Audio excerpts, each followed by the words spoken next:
पिछले कुछ दिनों से हम देख रहे हैं कि जैसे जैसे देश भर में कोरोना के केसेस बढ़ रहे हैं, देश के कोने कोने में, हर राज्य में ऑक्सीजन की डिमांड बढ़ रही है, दवाइयों की डिमांड बढ़ रही है, वैक्सीन की डिमांड बढ़ रही है और जगह जगह इनकी कमी महसूस हो रही है। पिछले कुछ दिनों से दिल्ली में भी ऑक्सीजन की काफ़ी ज़्यादा अफरा तफरी मची हुई है। कभी इस हॉस्पिटल में ऑक्सीजन की कमी हो गई, कभी उस हॉस्पिटल में ऑक्सीजन की कमी हो गई, इस हॉस्पिटल में 2 घंटे की ऑक्सीजन बच गई। मैंने खुद रात रात भर अस्पतालों में ऑक्सीजन का इंतज़ाम कराने में गुजारी है कि कहीं किसी अस्पताल में ऑक्सीजन की कमी से कहीं मौत नहीं हो जानी चाहिए। केंद्र सरकार हर राज्य को ऑक्सीजन का कोटा तय करती है। देश भर में जितनी भी ऑक्सीजन बनती है, केंद्र सरकार तय करती है कि इस राज्य को इतनी ऑक्सीजन मिलेगी, इस राज्य को इतनी ऑक्सीजन मिलेगी। अब दिल्ली को कितनी ऑक्सीजन चाहिए? दिल्ली सरकार ने अपना एक एस्टिमेशन लगाया जिसके हिसाब से दिल्ली को रोज़ाना 700 टन ऑक्सीजन की ज़रूरत है। केंद्र सरकार ने हमारा कोटा कल तक 378 टन तय किया हुआ था। ये कोटा कल शाम को बढ़ा के 480 टन कर दिया है केंद्र सरकार ने। इसके लिए हम केंद्र सरकार के बहुत बहुत आभारी हैं। हालांकि हमें अभी और भी काफ़ी ऑक्सीजन चाहिए, लेकिन केंद्र सरकार ने जितना भी बढ़ाया है उसके लिए हम उनका बहुत बहुत शुक्रिया अदा करते हैं। अब केंद्र सरकार ये भी तय करती है कि जो आपके कोटे की ऑक्सीजन है वो कौन सी कंपनी देगी। जैसे दिल्ली में तो ऑक्सीजन बनती नहीं है, दिल्ली की सारी ऑक्सीजन दिल्ली के दूसरे राज्यों से, दिल्ली के बाहर के दूसरे राज्यों से आती है। तो केंद्र सरकार तय करती है कि फलाने राज्य की ये कंपनी आपको इतने किलो ऑक्सीजन देगी, फलाने राज्य की ये कंपनी आपको इतने किलो ऑक्सीजन देगी।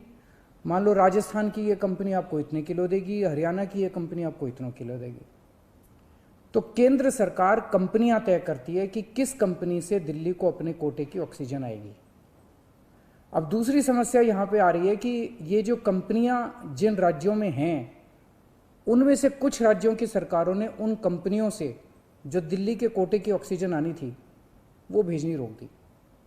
राज्यों ने कहा कि पहले हम अपने राज्य में इस्तेमाल करेंगे, दिल्ली का कोटा भी हम इस्तेमाल करेंगे, दिल्ली के जो ट्रक हैं वो जाने नहीं देंगे।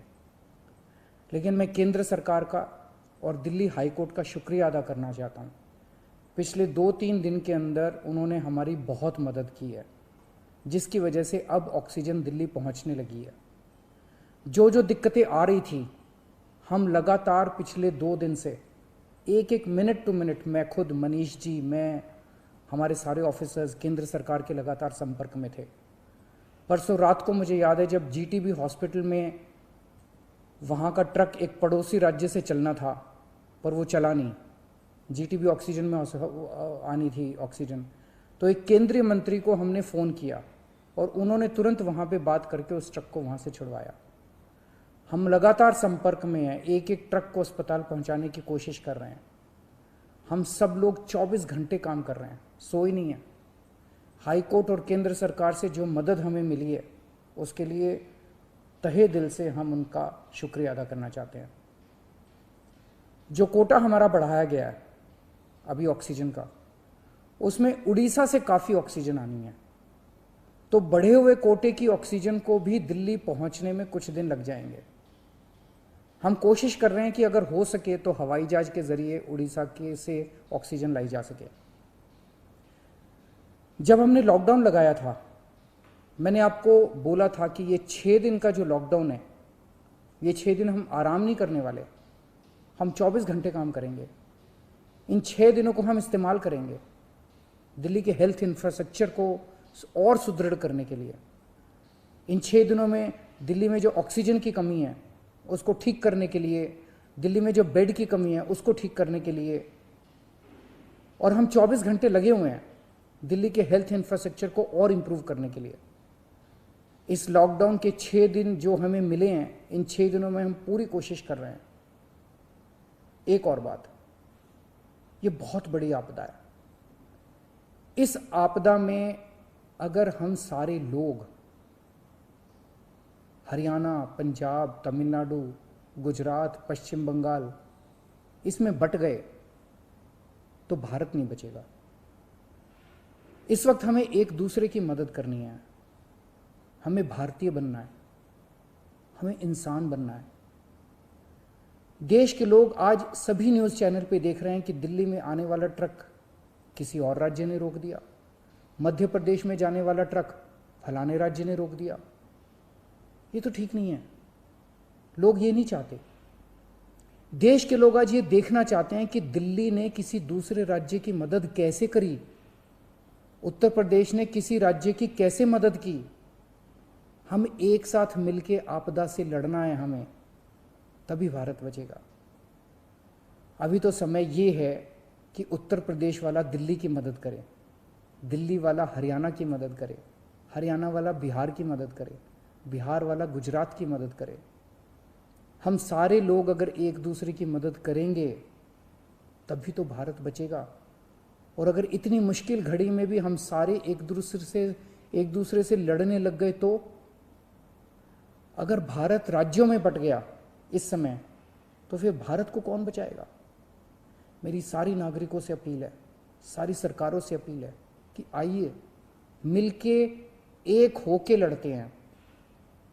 अगर हम मिलके लड़े, एक मुट्ठी बनेगी, हमारे सारे संसाधन मिलके एक साथ इस्तेमाल होंगे, हमारी ताकत बढ़ेगी, हमारी शक्ति बढ़ेगी। और अगर हम बट गए तो फिर कोई हमें नहीं बचा पाएगा। मैं सभी राज्य सरकारों से कहना चाहता हूँ कि दिल्ली का मुख्यमंत्री होने के नाते मेरे से जो बन पड़ेगा, मेरे हाथ में जो होगा, आप मुझसे मांगिए, मैं दूंगा। पूरे देश की मदद करेंगे। अगर दिल्ली में हमारे पास ऑक्सीजन ज़रूरत से ज़्यादा होगी तो हम दूसरे राज्यों को ऑक्सीजन देंगे। अगर हमारे पास किसी दवाई की ज़्यादा मात्रा होगी तो वो भी हम दूसरे राज्य के साथ बांटेंगे। और जब दिल्ली में कोरोना कम होगा और किसी दूसरे राज्य में डॉक्टर्स की ज़रूरत हुई, हम वहाँ डॉक्टर्स भी भेजेंगे। हम सभी भारतवासी हैं, हम अपने देशवासियों की मदद करेंगे, सभी राज्यों की मदद करेंगे, क्योंकि ये बीमारी कोई बॉर्डर देख के नहीं फैलती।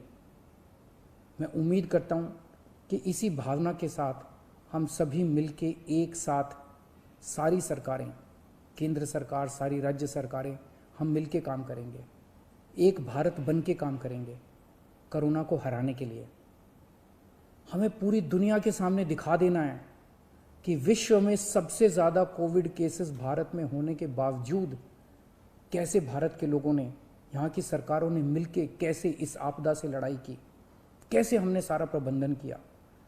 भारत के लोग दुनिया को दिखा देंगे कि कैसे एक साथ मिलके इस खतरनाक बीमारी को हमने हराया। जय हिंद।